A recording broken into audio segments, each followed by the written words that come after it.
Então, gente, tudo bem? Vamos dar início aqui à correção da prova de vocês, né? Primeira prova de micro-organismos causadores de doença. E vamos aqui à primeira questão. Relacione o uso prolongado de antimicrobianos de amplo espectro e doenças causadas pelo desequilíbrio da microbiota, né?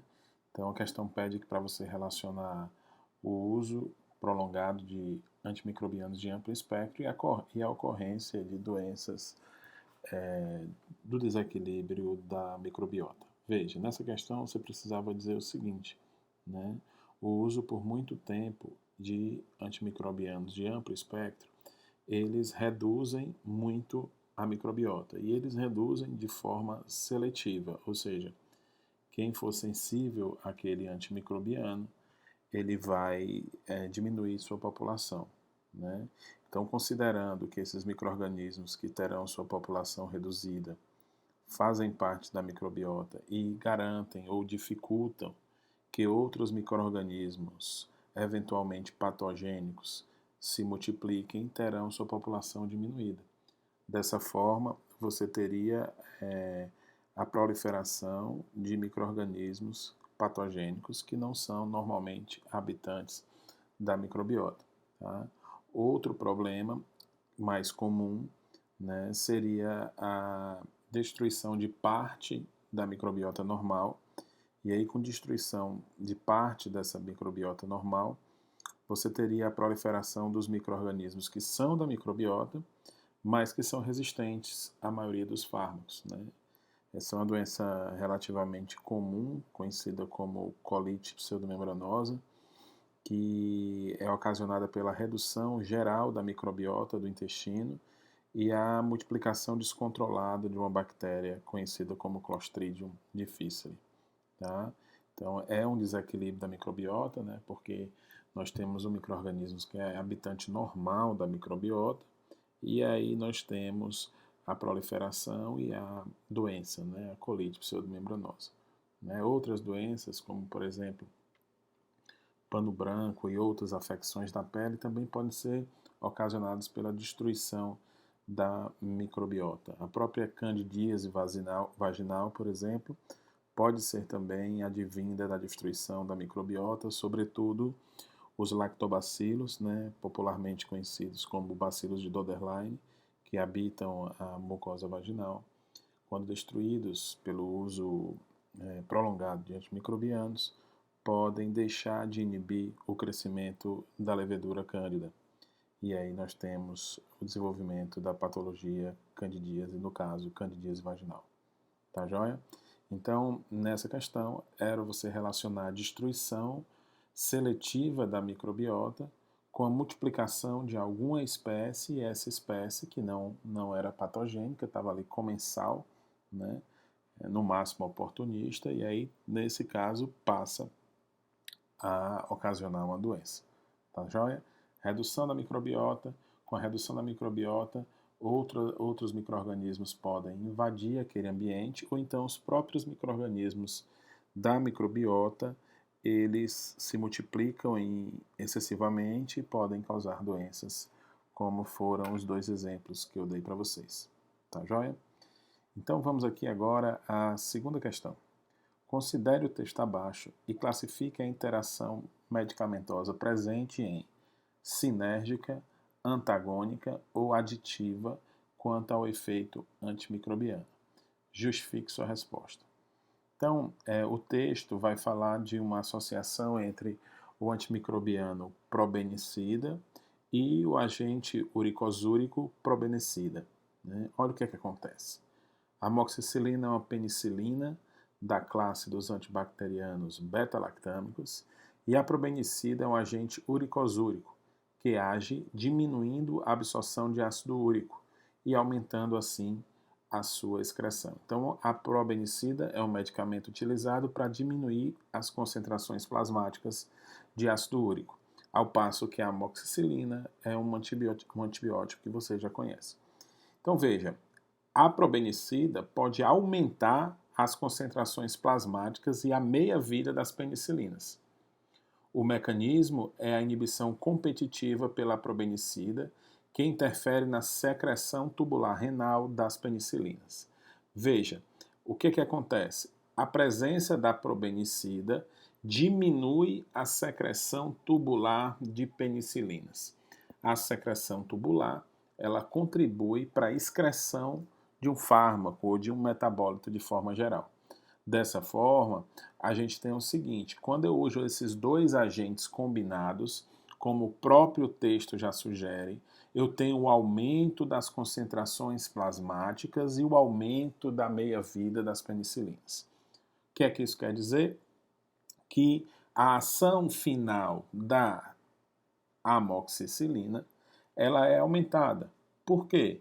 Porque suas concentrações serão aumentadas. E considerando o mesmo fármaco, quanto maior a concentração, maior também a ação. E outra coisa, ela aumenta o tempo de meia-vida, né? Então você pode usar um intervalo maior entre as doses, que também é benéfico para terapêutica, tá? Então, se você considerar que o efeito antimicrobiano da probenicida é zero, quando você coloca o efeito amoxicilina mais probenicida, você tem mais potência quando nós temos isoladamente a amoxicilina e a probenicida. Tá? Então, se você usar só a amoxicilina, você tem atividade antimicrobiana, joia. Se você usa só a probenicida, você tem zero atividade antimicrobiana. Se você usa a mesma dose de amoxicilina agora associada à probenicida, você tem uma ação, um efeito maior do que a soma dos dois fármacos isoladamente. Tá joia, gente? Beleza. Vamos seguir para a próxima questão? Vamos lá. Questão de número 3. Considerando os dois beta-lactâmicos, figura 1, e a reação de destruição do anel beta-lactâmico, figura 2. Qual você esperaria ser mais resistentes às penicilinases, beta-lactamases? Justifique a sua resposta. Então veja, nós temos dois fármacos beta-lactâmicos. O fármaco A tem a estrutura, né, do fármaco A, que é a penicilina, como a própria figura fala para a gente. E temos o fármaco B, que é a metilcilina, tá? Também aqui do lado direito. E depois eu mostro uma reação de degradação do anel beta-lactâmico, para mostrar para vocês onde é o anel beta-lactâmico. Em outras palavras, onde é o grupo farmacofórico desse grupo de fármacos. Né? Esse grupo de fármacos tem em comum o anel beta-lactâmico, que eu estou evidenciando aqui com o mouse. Tá? Então, o local que é responsável pela atividade antimicrobiana desse fármaco é exatamente o anel beta-lactâmico. Então, existem algumas enzimas, na verdade, que degradam esses anéis beta-lactâmicos. Essas enzimas são conhecidas como beta-lactamases. Elas destroem o anel beta-lactâmico e o que é que acontece? O fármaco perde o seu efeito. Então, nós observamos aqui a penicilina, o fármaco A, e a meticilina, o fármaco B. Tá? Então, o que é que vocês têm que observar? Vocês têm que observar o seguinte: com quem que nós temos que nos preocupar? Nós temos que nos preocupar com o anel beta-lactâmico. Né? Aí, para isso, vocês tinham que lembrar que é o seguinte: essa aqui é uma representação plana de como essas moléculas são na realidade. Tá? Então, essa notação aqui significa que esse grupamento está ligado de frente para o plano, como se fosse saindo da tela. Né? E você observa que existem dois grupamentos substituintes, né? Aqui, né, uma função éter, não é isso? E aqui nós temos outra função éter, é isso? Um oxigênio entre carbonos, exatamente, e aqui nós temos outra função éter. Então, esses dois grupamentos, conhecidos como grupamentos metox, eles aumentam o volume desse substituinte, né? O que é que vai acontecer? Com o aumento desse volume espacial, né, desse volume dentro da molécula, nós temos um negócio chamado de impedimento estérico. O que é isso? Estericamente, ou seja, conformacionalmente, essa estrutura está protegida da ação das beta-lactamases. Ou seja, é muito mais fácil as beta-lactamases atacarem aqui, onde eu tenho somente esse grupo, sem os substituintes, né, sem os dois grupamentos metox, e que impedem aí, ou que dificultam a ação dessas enzimas beta-lactamases. Tá joia, gente? Então, qual seria o fármaco mais resistente? O fármaco B. Por quê? Porque o fármaco B apresenta dois substituintes metox, está aqui um, está aqui o outro, que dificultam a ação das beta-lactamases por impedimento estérico. Ou seja, esses grupamentos vão dificultar, vão reduzir o espaço que as beta-lactamases têm para atingir o grupo farmacofórico desse fármaco. Tá joia? Então, é o fármaco B, por quê? Porque os dois grupamentos metox, esse e esse, que estão presentes nessa molécula e ausentes nessa molécula, dificultam a ação das beta-lactamases por impedimento estérico. Tá joia? Então, essa foi a terceira questão. Temos ainda a quarta questão. Considere o texto abaixo, retirado da RDC 17/2010, sobre as boas práticas de fabricação de medicamentos e responda o que se pede. Então, ela vai definir o que é validação de processo. Evidência documentada que atesta com um grau de segurança que um processo específico produzirá um produto de forma consistente que cumpra com as especificações pré-definidas e características de qualidade. Sabendo que a autoclavação é um processo de esterilização, discorra sobre um método de validação biológica desse processo. Veja, gente, nós tivemos uma prática de agentes químicos e físicos utilizados no controle do crescimento microbiano. E lá nós estudamos a autoclavação. Tá? E a autoclavação, gente, ela tem que ser validada. O que é validar? É provar que um determinado processo funciona. Tá? E entre as diferentes validações do processo de autoclavação, nós temos a validação biológica. Né? E o que é a validação biológica utilizada na autoclavação? Ela consiste no emprego, né, de esporos de uma bactéria chamada Geobacillus steathermophilus, que é a bactéria que mais resiste ao calor úmido do universo. Então, qual é que é o racional, qual é que é o mecanismo, ou qual é que é o fundamento dessa validação? O fundamento dessa validação é o seguinte: esse micro-organismo, eu acabei de dizer, ele é o ser vivo, né, mais resistente ao calor úmido. Tá? De forma que, se você consegue matá-lo, você consegue matar todos os outros micro-organismos, porque eles são menos resistentes ao calor. Tá? Então, esse teste ele consiste num tubinho de mais ou menos uns 5 centímetros, em que você tem esporos dessa bactéria, Geobacillus steathermophilus, e um meio de cultura que usa um indicador de ácido base. Normalmente esse meio é azul, né? Você faz a autoclavação e junto do material que você está autoclavando, você insere um tubinho com esse meio de cultura e com esses esporos. Tá? E aí esse meio de cultura e esses esporos eles estão separados por um vidro, tá? Que normalmente quebra durante o processo de autoclavação. Tá? E aí, terminada a autoclavação, você vai conferir se realmente esse vidro onde continha o meio de cultura está intacto ou se ele quebrou durante o processo de autoclavação. Se esse meio não tiver sido quebrado, esse vidro não tiver sido quebrado, você vai lá e quebra, e na hora que você quebra, você coloca em contato com o meio de cultura os esporos presentes no teste. Tá? Aí você vai lá e incuba esse tubinho na temperatura de crescimento desse micro-organismo, que é em torno de 60 graus. Aguarda 24 horas e observa se houve ou não a turvação do meio e a viragem da cor do meio de cultura do azul para o amarelo. Tá? Então, o que é essa viragem? Essa viragem é o seguinte: lá dentro eu tenho um indicador ácido-base.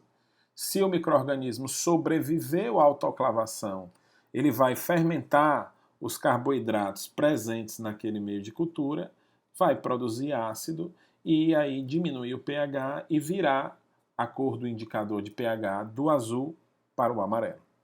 Veja, se isso acontecer, ou seja, se o micro-organismo crescer após a autoclavação, significa que a autoclavação não foi efetiva.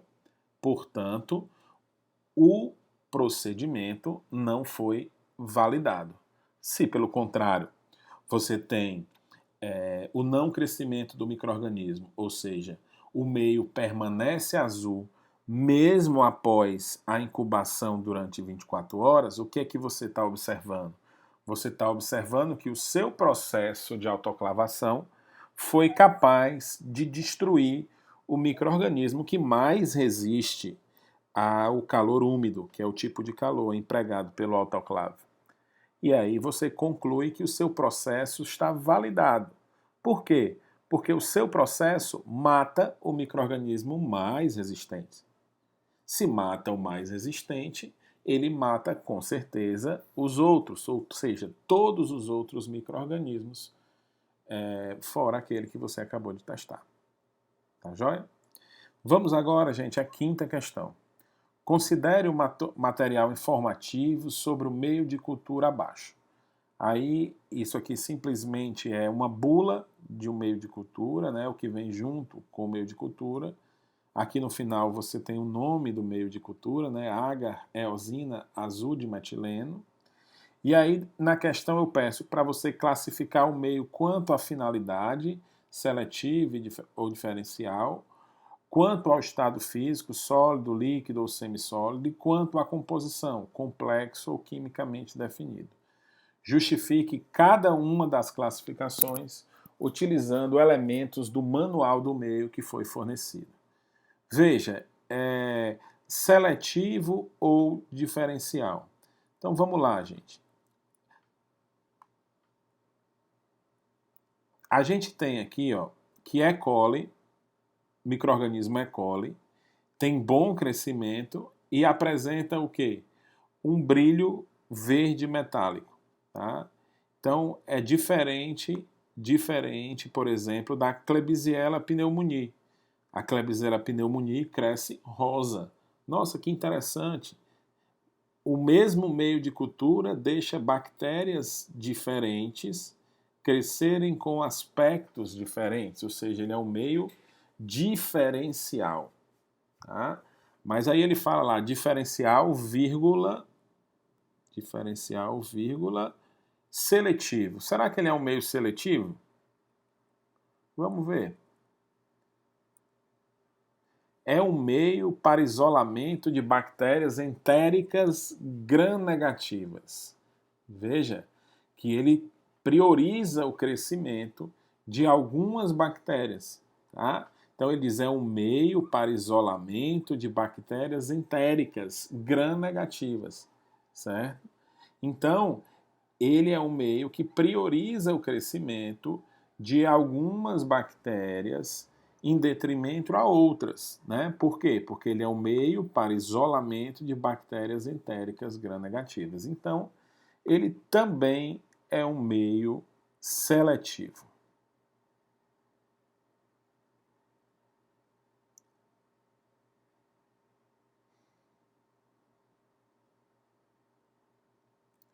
Outra maneira de vocês falarem que ele é um meio seletivo, vocês iam lembrar aqui que o azul de metileno, por exemplo, tem capacidade também de inibir o crescimento de bactérias gram-positivas. Tá? Podia ser por aqui ou podia ser por lá por cima, tá? Então, para isso, você tinha que ter atentado bem para os outros meios que a gente estudou. E aí eu peço para classificá-lo como quanto ao estado físico, né? Sólido, líquido ou semissólido. Veja, isso está relacionado com a concentração de agar, né? Sem agar, nós temos o meio líquido, chamado também de caldo, né? Com a concentração acima de 1%, nós temos o meio sólido. E abaixo de 1% e acima de 0,2%, nós temos o meio semissólido, tá? Mas veja, tinham outras maneiras de vocês dizerem isso, sem calcular aqui a porcentagem de agar presente. Aqui mais ou menos vai estar 1,5%, né, que classificaria o meio como meio sólido. Mas aqui, no própria fonte, já tem escrito agar, eosina azul de metileno. Então, você pode dizer, agar são os meios sólidos. Como o nome do meio de cultura é agar, eosina azul de metileno, então trata-se de um agar, tá joia? A última, gente, nós temos quanto à composição, complexo ou quimicamente definido. Veja. Então veja, se você olhar aqui de trás para frente, você vai ver ó, que o pH é 7,2, a concentração de agar é definida, a concentração de azul de metileno é definida, né? São substâncias químicas, né, que você tem a quantidade, eosina, né, outra substância química, fosfato de potássio, outra substância química, lactose, outra substância química, mas aí você chega peptona. Peptona não é uma substância química, tá? Peptona é um tipo de nutriente complexo, ou seja, é um extrato proteico digerido com enzima pepsina. Então, você não tem a exata certeza da composição dessa peptona, porque isso vai variar. Se essa peptona, por exemplo, é de carne, é de soja, tá? É de qualquer outra fonte proteica. E essa fonte proteica, tipo, tinha gordura, não tinha gordura, né? Então, mais ou menos, qual era a composição de aminoácidos? Então, você não sabe. Então, a peptona, assim como a triptona, por exemplo, assim como o extrato de levedura, como o extrato de cérebro e coração, são coisas que você não sabe a composição exata. E isso torna um meio complexo, tá? Outra coisa que eu vi aqui que passou, outra coisa que dá para você classificar esse meio como meio seletivo. Veja, por exemplo, que Streptococcus fecalis ele é inibido, ao passo que as outras bactérias aqui, ó, são todas com crescimento bom. Então, quando você prioriza o crescimento de uma bactéria ou de um grupo de bactérias em detrimento a outra bactéria, você tem um meio seletivo. Tá? E aqui do outro lado você tem a característica diferencial do meio, ou seja, bactérias diferentes apresentam um aspecto macroscópico diferente. Vamos descer um pouquinho. Sexta questão, né? Questão bem aberta, né? Dá bem a opção para vocês de responder. Cite e explique 3 funções da microbiota. Então é citar e explicar, tá? Por exemplo, síntese de vitaminas essenciais. As bactérias, principalmente a E. coli, que vive no intestino de mamíferos, são capazes de produzir vitamina B12, por exemplo, vitamina K, por exemplo, é uma função. Tá? Competir com micro-organismos patogênicos é outra função da microbiota. Tá? Por quê?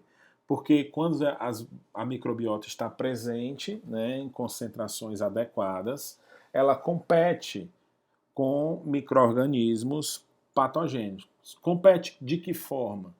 Compete por nutrientes, compete por espaço, compete produzindo bacteriocinas. Cuidado para não colocar os tipos de competição como funções diferentes, porque a função é a mesma.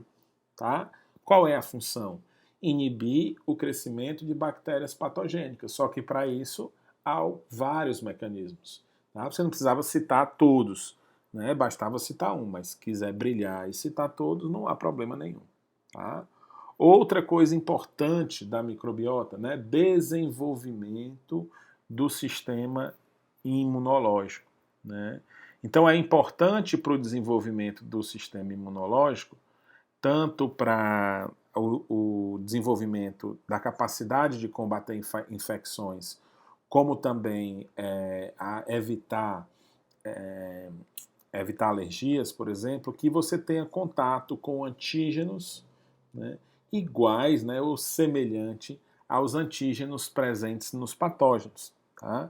Nós temos lá os PAMPs, né, que são estruturas que estão presentes exclusivamente em micro-organismos que são capazes de estimular o sistema imunológico. Então, a presença da microbiota normal carrega vários desses antígenos, que são capazes de, no início da vida, né, desenvolver melhor o sistema imunológico e, no decorrer da vida, ficar estimulando o sistema imunológico, né, a responder a determinados estímulos, né, a determinados antígenos que são comuns a patógenos. Tá? Então todo dia sai uma notícia nova com relação à microbiota. Né? A microbiota é um tema que está bem em voga.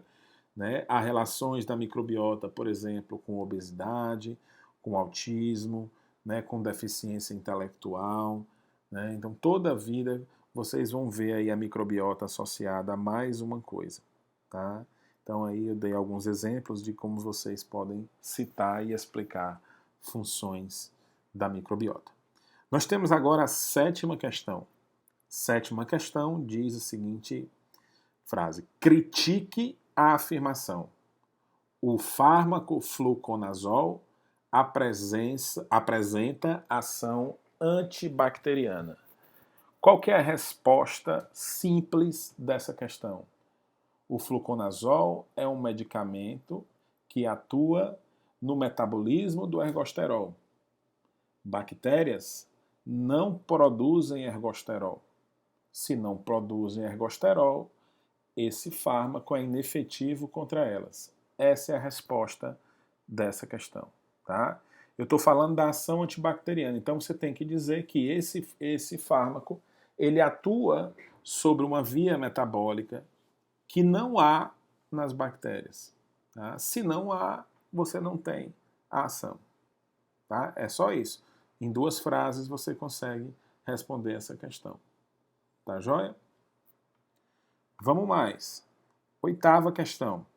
Que tipo ou tipos, né, de transferência ou transferências de material genético seriam inibidas na presença de nucleases? Justifique sua resposta. Veja, gente, as transferências de material genético, elas são conjugação, transdução e transformação. Tá? Então, a transdução tem a transferência de material genético mediada por vírus, conhecidos genericamente por bacteriófagos, né? Nesse caso que nós estamos falando de bactérias. Nós temos a conjugação, que é a transferência de material genético mediada por um pile que liga as 2 células, ou seja, o material genético é conduzido dentro de um tubo, conhecido como pile F, de fertilidade, ou pile sexual. Tá? Então, observe que nesses 2 tipos de transferência de material genético, o DNA fica protegido, né? Seja dentro de um vírus, no caso da transdução, seja dentro de um tubo, no caso da conjugação. Mas existe uma outra forma de transferência de material genético, conhecida como transformação. Na transformação, DNA dissolvido no ambiente, ele é captado pela bactéria e assimilado ao seu material genético. Só que, gente, o que é que nós temos aqui? Nucleases. O que é que essas nucleases fazem? Elas destroem tanto o DNA quanto o RNA. E se vocês observarem, esse é o único mecanismo dos que eu falei que não tem o DNA protegido dentro de vesículas ou dentro de estruturas, na verdade, capazes aí de proteger o DNA. Nesse caso, o DNA está no sobrenadante. Se está no sobrenadante, ele seria destruído pelas nucleases. Essa seria a justificativa dessa questão. Tá?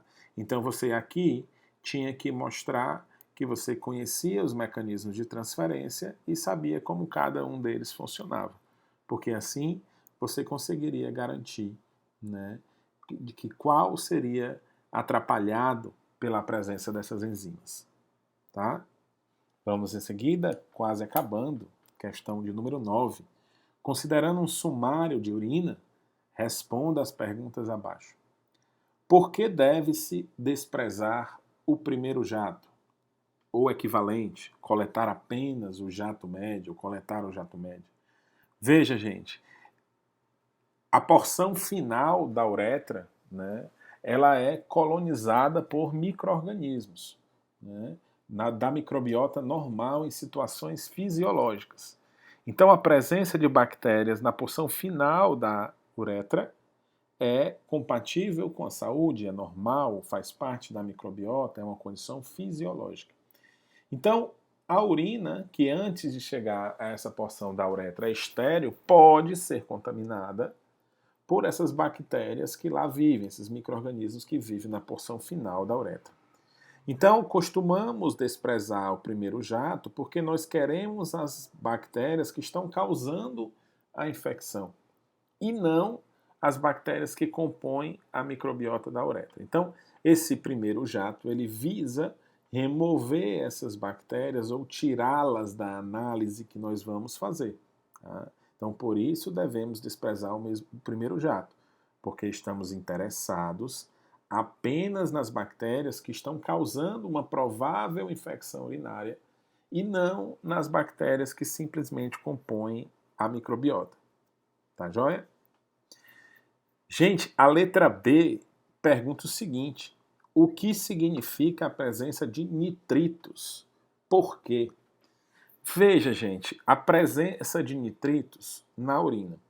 Normalmente nós não temos nitritos na urina, nossa urina é rica em nitratos, certo? Só que existem algumas bactérias que são capazes de converter nitratos a nitritos. Então, a presença desses nitritos na urina é uma evidência de que há algum processo infeccioso, né, mediado por bactérias, em curso. Tá? Por quê? Porque algumas bactérias têm a propriedade de converter nitratos a nitritos. Respondeu, acabou-se, tá? Sem complicação. Veja, nós temos agora a questão 10, última questão da nossa prova. A bactéria Escherichia coli coloniza mutualmente o intestino de todos nós. Além disso, pode ser considerada probiótica quando ingeridas em quantidades adequadas, como pode ser exemplificado pelo produto abaixo. Figura 4, imagem ilustrativa do probiótico Mutaflor, comercializado na Alemanha.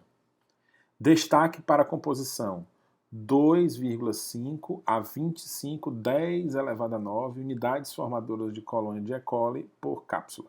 Tá? Então, dentro de cada cápsula tem esse monte de bactéria. Tá? Aí o questionamento vem o seguinte: sabe-se ainda que a E. coli é a causadora de aproximadamente 80% das infecções urinárias. Mas como assim? Fake news? Como uma bactéria pode ser do bem e do mal? Explique a contradição. Tá? Então, gente, veja, a Escherichia coli é uma espécie bacteriana. Tá? Só que essa espécie bacteriana ela apresenta indivíduos com características patogênicas e indivíduos que não possuem essas características. Tá? Essas características, gente, normalmente elas são exemplificadas como fatores de virulência. Por exemplo, A E. coli K12, né, que é a primeira E. coli a ser sequenciada, a mais estudada de todas e que é, né, habitante normal do nosso organismo, ela não tem propensão a causar infecções urinárias. Por quê?